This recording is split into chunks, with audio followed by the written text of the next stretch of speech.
Welcome to steno dictation. Dictation 5 second बाद शुरू होगा। स्टार्ट।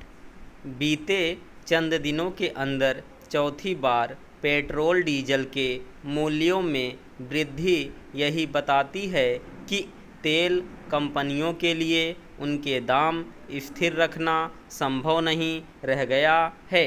पेट्रोल डीजल के साथ गैस के दाम इसीलिए बढ़ रहे हैं क्योंकि अमेरिका ईरान के बीच टकराव के चलते वह होर्मुज समुद्री मार्ग बाधित है, जहां से विश्व के 5वें हिस्से की ऊर्जा आपूर्ति होती है।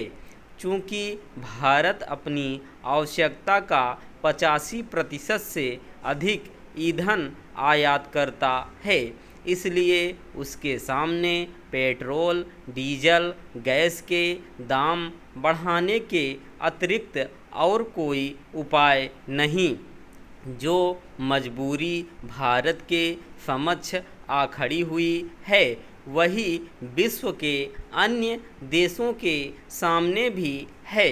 इसकी अनदेखी न की जाए कि भारत ने अन्य देशों की तुलना में कहीं बाद में पेट्रोलियम पदार्थों के दाम बढ़ाए।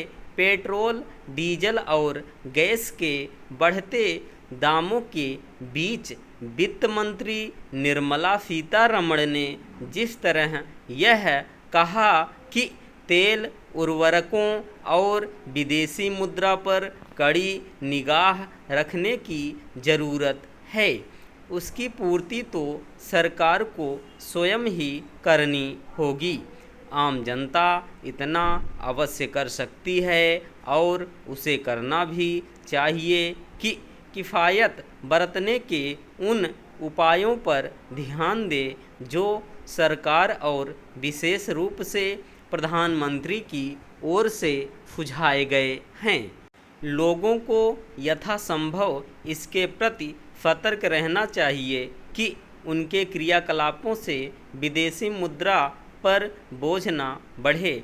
वे इसे अनदेखा नहीं कर सकते कि वित्त मंत्री ने साफ तौर पर कहा कि ईंधन के साथ उर्वरकों की कीमतें अकल्पनीय रूप से बढ़ रही हैं और सोने के दाम भी चुनौती बन गए हैं। इसका अर्थ है कि आने वाले दिन और अधिक चुनौतीपूर्ण हो सकते हैं। यह वित्त मंत्री के इस कथन से और भी स्पष्ट होता है कि पश्चिम एशिया संकट का असर जियो पॉलिटिक्स से कहीं आगे तक जाता है और कारोबारियों एवं आम लोगों के लिए इसका मतलब हो सकता है ईंधन की ज़्यादा कीमत, कार्गो में देरी, शिपिंग का महंगा होना, इनपुट की अधिक लागत और निर्यात ऑर्डर में अनिश्चितता। उन्होंने यह भी कहा कि जरा सोचिए, जब ये सभी चीज़ें एक साथ सामने आए जाएं तो क्या होगा।